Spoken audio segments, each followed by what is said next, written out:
تو بچوں آج ہم ایک نیا سبق لے کر آئے ہیں، بہت ہی بہترین سبق۔ دیکھیے ہمارے سامنے یہ جو تصویر بنی ہوئی ہے یہ ریل گاڑی کی ہے، ٹھیک ہے۔ یہاں لکھا ہوا ہے ریل گاڑی، اردو میں ریل گاڑی اس طریقے سے لکھتے ہیں، ٹھیک ہے۔ ٹرین، جس کو ہم ٹرین بھی بولتے ہیں اور ریل گاڑی بھی بولتے ہیں۔ تو سبق شروع کرتے ہیں، بسم اللہ الرحمن الرحیم۔ ریل گاڑی، تصویر اس کی یہ ہے۔ سبق آ جائیں ہم۔ زمین پر چلنے والی سواریوں میں سب سے بڑی سواری ٹرین ہے، ٹھیک ہے۔ پہلا نام کیا تھا؟ ریل گاڑی، اس کو ٹرین بھی کہتے ہیں۔ ٹرین ایسے لکھا جائے گا، ٹرین ہے جسے لوگ ریل گاڑی کہتے ہیں۔ تو ٹرین اور ریل گاڑی دونوں کہتے ہیں، ٹھیک ہے۔ بڑی سے بڑی موٹر بس میں 50 سے 60-70 آدمی تک سوار ہو سکتے ہیں، لیکن بڑی ٹرین میں ہزاروں آدمی سوار ہوتے ہیں۔ ریل گاڑی میں کئی ڈبے ہوتے ہیں، اس کا ایک ڈبہ موٹر بس سے کچھ چوڑا اور لمبائی میں بس کا دگنا تگنا ہوتا ہے۔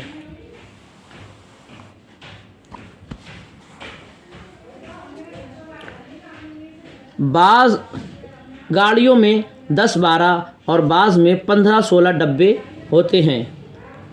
ان سب ڈبوں کو ایک دوسرے کے ساتھ لوہے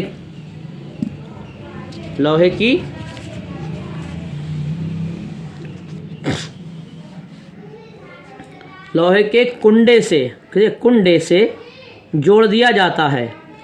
سب سے اگلا ڈبہ ریلوے انجن کہلاتا ہے، یعنی جو سب سے اگلا ڈبہ ہوتا ہے جس کو ہم انجن کہتے ہیں، تو وہ ٹرین کا انجن ہوتا ہے۔ وہ انجن ایسے لکھا ہے، انجن کہلاتا ہے۔ انجن والے ڈبے میں ڈرائیور رہتا ہے۔ جب وہ انجن چالو کرتا ہے تو ریل کے تمام ڈبے چلنے لگتے ہیں۔ نیچے انجن کی تصویر دیکھو۔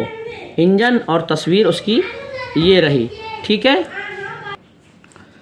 ریل گاڑی لوہے کے پٹری پر چلتی ہے، وہ موٹر والی سڑک پر نہیں چل سکتی کیونکہ اس کے پہیے لوہے کے ہوتے ہیں۔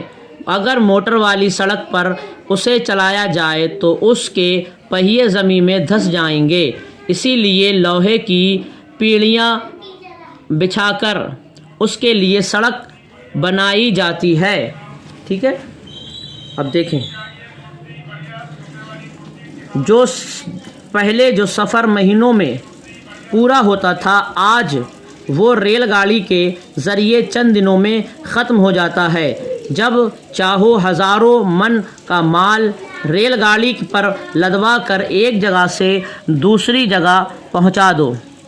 رات ہو یا دن، آندھی ہو یا طوفان، بارش ہو یا دھوپ، کسی وقت بھی ریل گاڑی کا چلنا بند نہیں ہوتا۔ دریا آ گیا تو پل سے گزر رہی ہے، پہاڑ آ گیا تو سورنگ میں گھس کر چل رہی ہے، جنگل سامنے پڑا تو درختوں کے جھنڈ میں دوڑتی چلی جا رہی ہے، ٹھیک ہے۔ لوگوں کے چڑھنے اترنے کے لیے 5-5، 6-6 میل کی دوری پر جگہ جگہ اسٹیشن بنے ہوئے ہوتے ہیں۔ ریل گاڑی اسٹیشن پر پہنچ کر کھڑی ہو جاتی ہے۔ جن لوگوں کا سفر ختم ہو جاتا ہے وہ اتر جاتے ہیں، اور جن کو سفر کرنا ہوتا ہے وہ چڑھ جاتے ہیں۔ پھر ریل گاڑی سیٹی دے کر چلنے لگتی ہے۔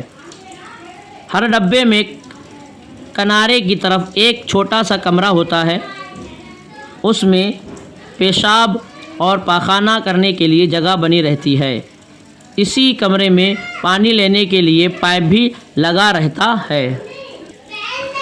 جن کو ریل گاڑی سے سفر کرنا ہوا ان کو چاہیے کہ اسٹیشن پہنچ کر پہلے ٹکٹ خرید لیں، اس کے بعد گاڑی میں بیٹھیں۔